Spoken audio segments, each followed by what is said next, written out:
Welcome back to Unplugged. Oh man, the last Unplugged of the season. It's been fun. Obviously brought to you by our partners DraftKings.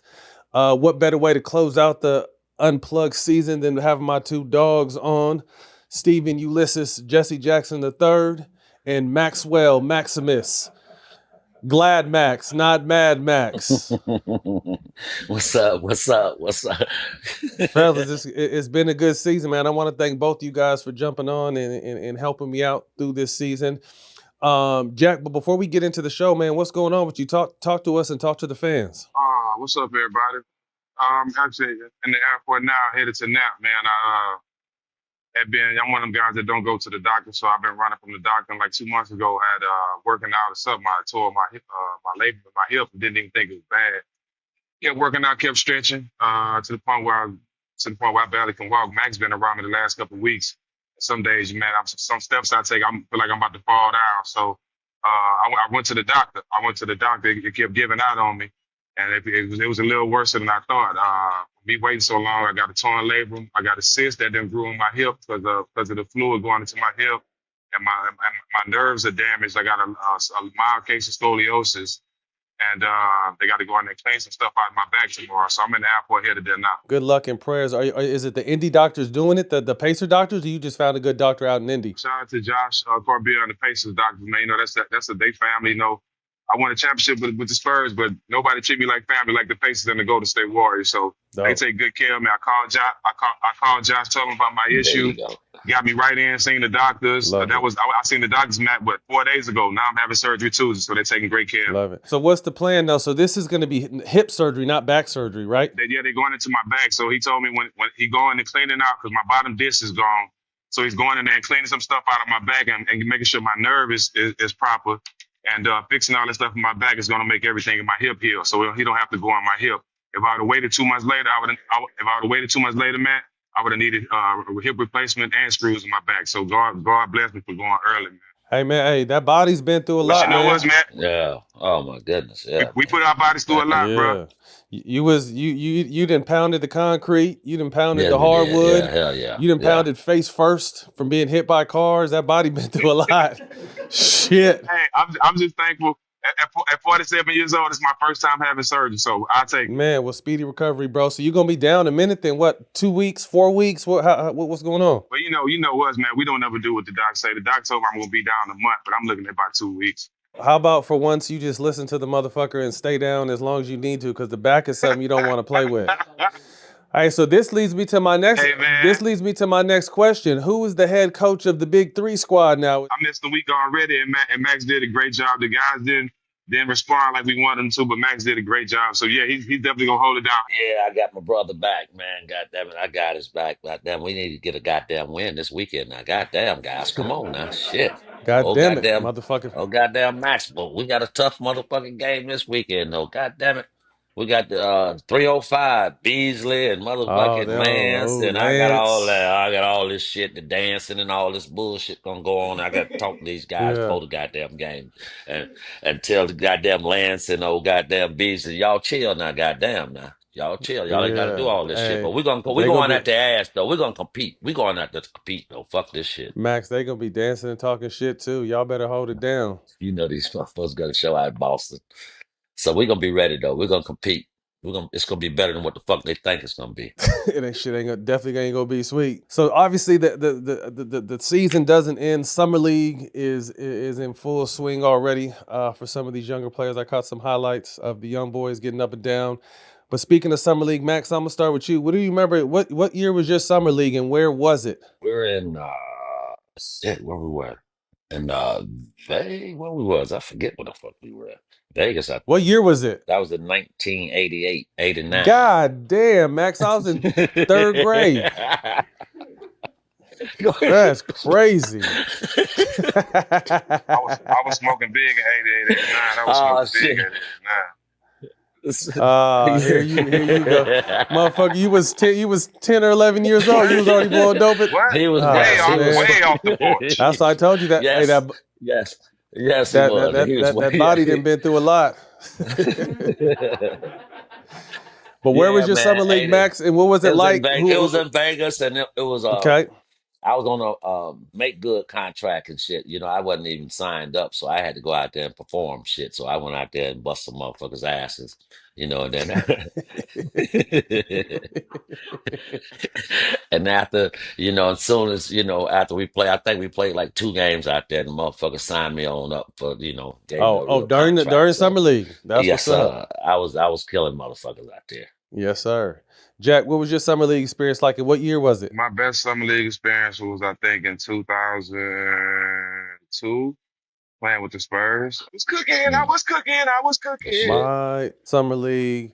So I got drafted. I don't know if you guys remember, but I got drafted with DeJuan Wagner. I think he was a top 5 pick to Cleveland, and then Carlos Boozer, same draft to Cleveland, and never really got a chance. Man, I played 2 or 3 games and didn't really even get a chance to play. And I remember John Lucas was the coach. He just wasn't fucking me for some reason. I was out. I was out the window. And then I went to the G League in Fayetteville, North Carolina. Oh my God, that's what really God kind of made damn. me put my foot on the gas. Like hell no, I can't do this.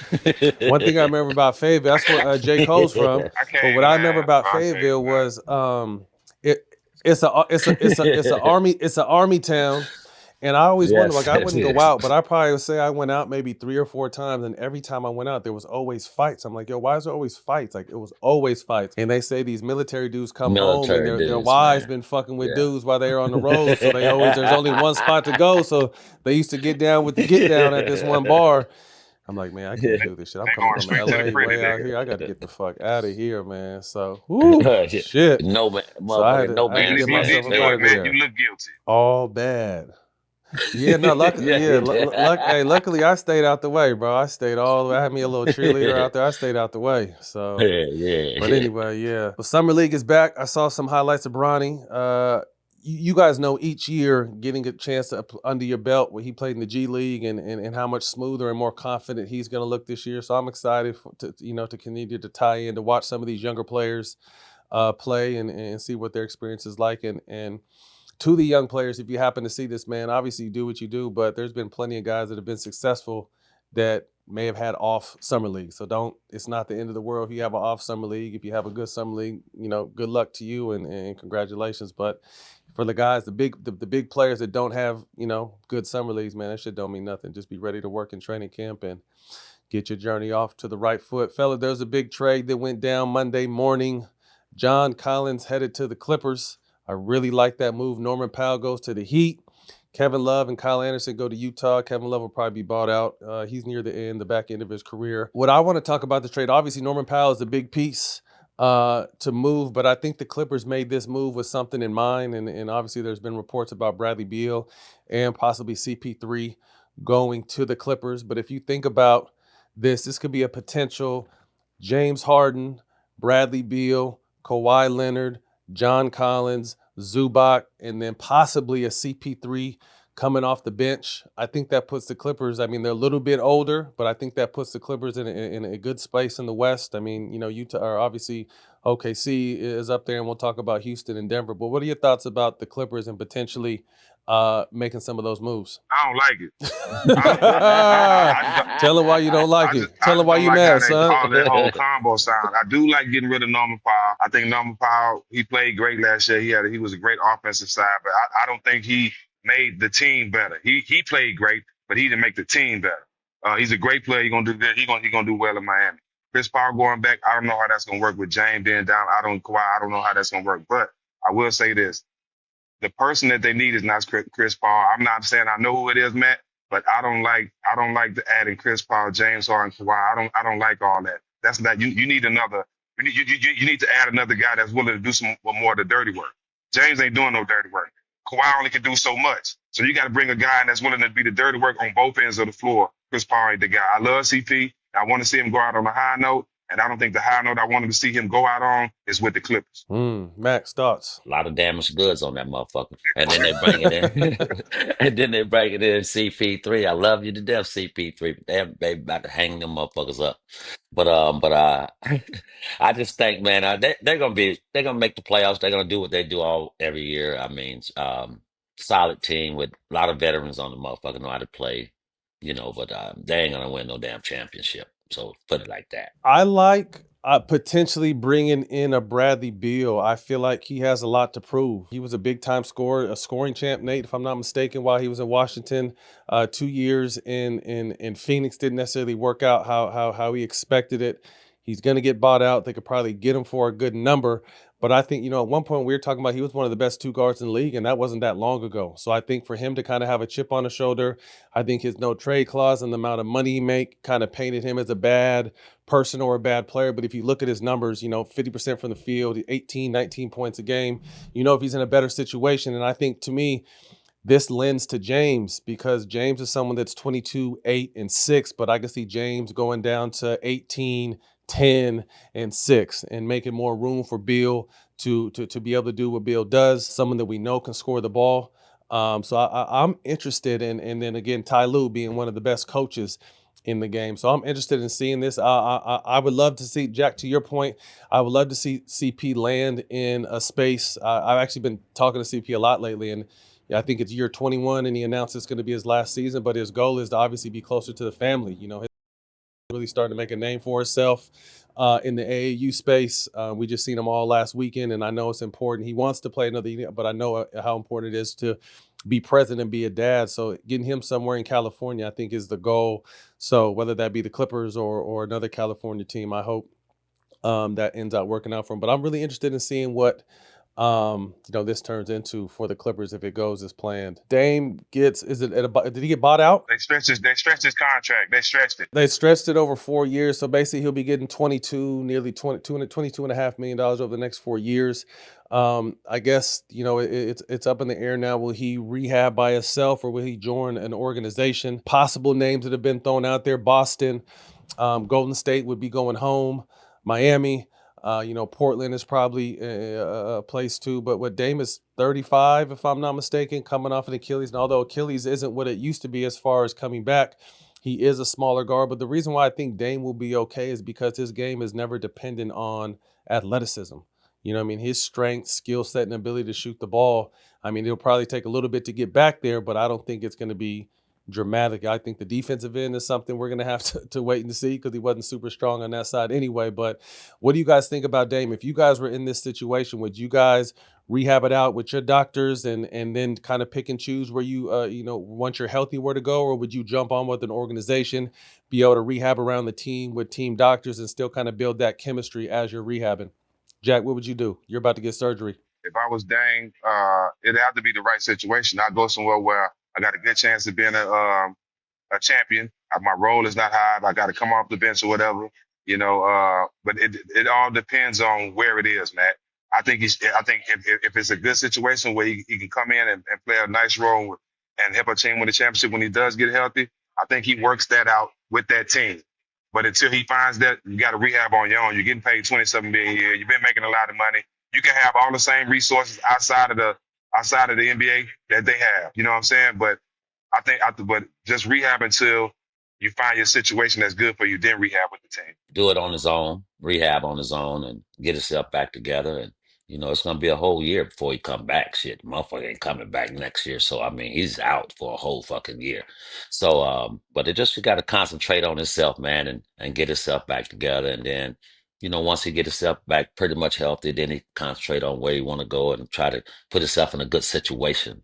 So yeah, but just to pick it back off what Jack said, but yeah, um, he just got to get himself back healthy, man, and do it on his own. He got enough goddamn money. He motherfucker making a bunch of goddamn money, so he can rehab. And like Jack said, he got all the resources and everything he needs. So yeah, he'll be fine though. Shit. Well, Dave, we wish you nothing but luck. Also, Tatum, Yes, sir. man, Halliburton, all the guys that went down this year. I know we're missing some. Yeah, Kyrie. Kyrie. Wish you guys all, man, healthy, speedy recoveries, and we're looking forward to you guys getting in the right situations and getting back on the floor. Before we move on to this, the Bucks, the team that stretched Dame, what are they doing? I'm confused. We all are. And Myles Turner for what they give him 4 for 107. Is that much of an improvement from Brook Lopez? Who's running the team now? Obviously, Giannis is the man, but you need guards to make that engine roll. Just a lot of weird decisions. Giannis don't want to be that motherfucker. Giannis don't want to be That's what I'm saying is Is it time to pack it in? And I can only imagine what you get with Giannis on the trade market. Is it time to rebuild? Yeah, it's a rebuilding. They got to cut the cord with Giannis, let this motherfucker go because he don't want to be there. You know what I mean? So, but yeah, they in rebuilding situation. That shit is all fucked up over there in Milwaukee now, and especially when your main man don't want to play with you no more, and he done gave you everything he could give you. He done been. I mean, that man could have been left, and he stayed there. You know, they say he likes he don't like to move around a lot. So, but it's a good situation for him, man. I just think they in rebuilding situation, man. The goddamn Milwaukee Bucks, that shit's trash over there.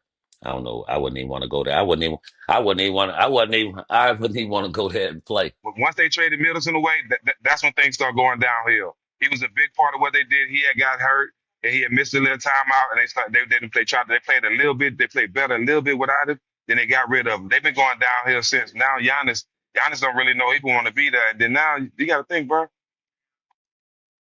how many people want to play for Doc in Milwaukee? Like, come on, bro. Like in Milwaukee, is that? Like, come on, bro. Like, I think they had that run. I think they got to blow that all up, man. See, what I think, though, too, also is adding to that, and I think it's a similar thing that Denver did, the small pieces that help you get to that championship. You know what I mean? The PJ Tuckers and the smaller pieces when you kind of let them go. And then similar on the flip side where Denver let go of Bruce Brown and Jeff Green and guys that were instrumental, although they were able to re-sign Bruce Brown for $3 million. So they got him back a year or two later. But you kind of forget, obviously you focus on your core stars, but role players make that shit go. And I feel like both those teams kind of let crucial guys go. Luckily, Denver was able to rebound and rebuild, but Milwaukee hasn't been able to do that. So it'll be really interesting to see if Giannis, packs it up. Like you said, Max, he brought an MVP there. He brought a championship there. We all know Milwaukee lifestyle is not something you strive for. You know what I mean? And you see this man's buying houses out in New York and moving around big cities now. So I think he might be getting that itch. Yeah. We gonna see. Yeah, you definitely want that. Pacers. Yeah. I mean, Jack, you're headed to Indy right now. You were there throughout their run. Hallie's out with an Achilles. Myles Turner's gone.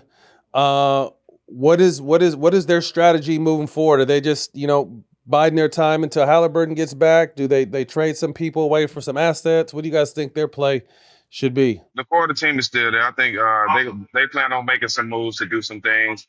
Beginning of the season, Goyard Nembhard got to just come out balling. He got to be more aggressive. I think it's going to be good for him because he gets to come out aggressive and really get himself going. Not going to be the same team without Halliburton, but you got the same core team and all those guys play hard. I think they're going to be all right, especially in the East. I think they're going to be all right, bro. I like the damn trade with Myles Turner, big old soft ass. His ass want to shoot all the goddamn threes. I like that trade for Myles Turner. Fuck that shit. That big old soft motherfucker want to shoot all the goddamn threes, man. Get your ass on the block, man. So hopefully they put his ass on the block over there, motherfucker. But Max, that's why we love you, Max, because you're talking from a lot of players' perspective, our fans' perspective, but also like an old school, like, bro, you're bigger than everyone on the court, and you want to keep yourself on the perimeter the whole time. I mean, I don't mind the perimeter, but mix it in. You know what I mean? Mix in that block and take advantage of that, but it's crazy. You said it best, Max. That's all I have to say about that. All right, man. Well, safe travels. I'll make sure I let y'all know how it goes. Safe surgery, and we'll see you soon. What up, y'all? I partner with DraftKings, and they've done some stuff you guys got to check out. The Pick 6 Stat Slice is the new way to give you a better shot at hitting your picks and cashing out with DraftKings Pick 6. Every Wednesday this summer, Pick 6 slices down one player's stat line to give you an even better shot at hitting your pick. It's the perfect way to try and nail your pick set. There's no opt-in, no catch. It's easy. Just open the app, snag your slice, and lock in. There's a new player every week, but the slice is only hot for a limited time, so don't miss it. Download the DraftKings Pick 6 app today with the new special offer. Remember to use my promo code SMOKE when signing up. DraftKings, the crown is yours.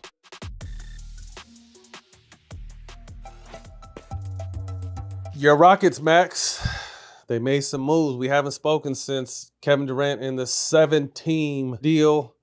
Rockets received Kevin Durant and Clint Capella. Suns received Jalen Green and Dylan Brooks. Houston also signed Dorian Finney-Smith to a 4-year, $53 million deal, and they re-signed Jabari Smith and Steven Adams. Solid move for your boys. I love the moves. I love every damn thing they done over there in Houston, man. They're trying to really win one. I think they put themselves in a good position to be one of the favorites this year.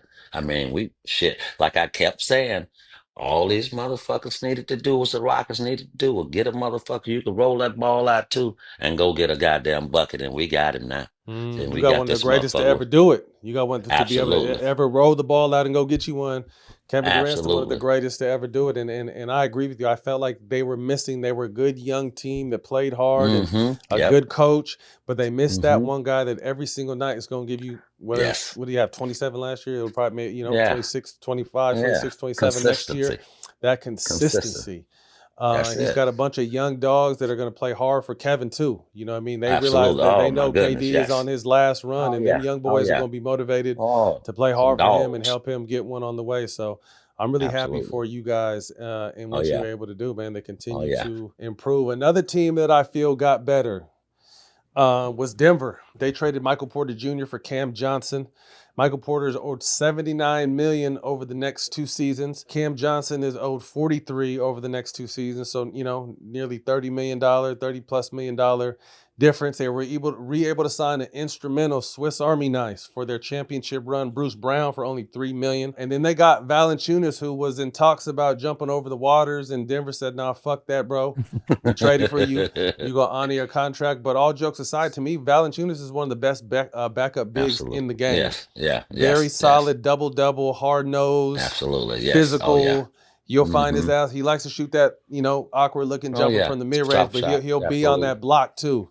He'll definitely Yes, do some sir. block work. Yes, So I think sir. that's a big move. So you look Absolutely. at what Cam, you get Murray, Cam Johnson, Christian Braun, Peyton Watson, Aaron Gordon, Bruce Brown, Tim Hardaway Jr. too. They picked him up, which is a very solid pickup, and then Valanciunas, and you put that all around Jokic. And this team was what they took OKC to 7, right? 7, yes, So I 7 mean, games. Yeah. they definitely got better. So Absolutely. between these two, Max, these two teams we just mentioned, who's had a better offseason thus far? Has it been Houston or Denver? Oh man, I'm probably It's hard.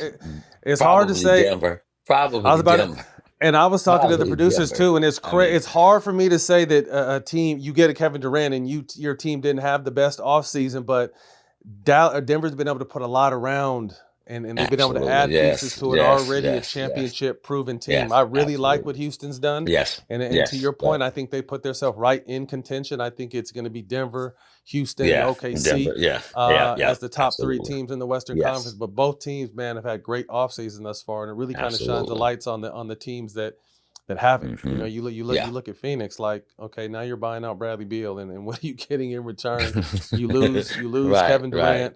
right. Milwaukee, you stretch Dame and you sign Myles Turner. Like, you see how important, I think a lot of people just don't appreciate how important a solid foundation from ownership to management is on building these teams.